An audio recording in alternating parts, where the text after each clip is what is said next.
bahawasanya aulia kekasih Allah, mana mereka yang mentaati perintah Tuhan, la khaufun alaihim, mereka sedikit pun tak takut, ya, wala hum yahzanun, tidak ada hazan. Itu sifat para aulia dan orang yang betul-betul mengenali Tuhan.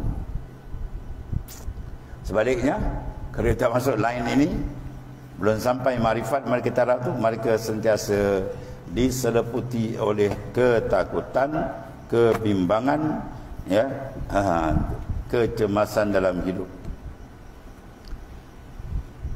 Orang kaya dia takut apa? Takut miskin. Orang berniaga takut apa? Takut tak untung.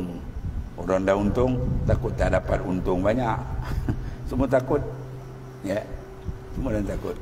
Jalan tanjakan atas jalan raya takut aksiden, dan semua takut.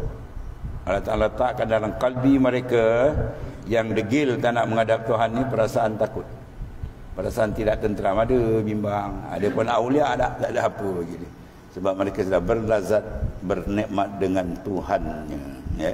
Apa jadi pun dia pandang, dia senyum. Sebab apa? Jiwa makrifat dia lain.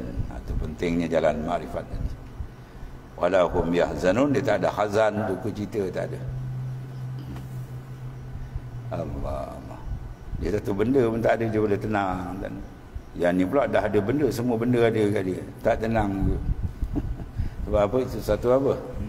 Satu deraan Allah Ta'ala pada mereka, satu penghinaan Allah Ta'ala, satu azab. Allah Ta'ala jadikan dia hamba kepada hidup, apa dia panggil? Jasmani.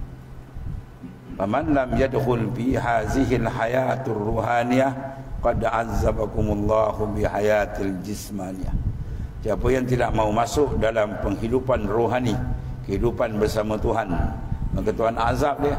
Dia jadi hamba kepada kehidupan jasad luar yang tidak ada nilai. Tergambat sana, tergambat sini, menjelanak sana, menjelanak sini, ya, mengumpul benda yang nak ditinggal. Malaikat maut sampai tu melaunglah dia tu.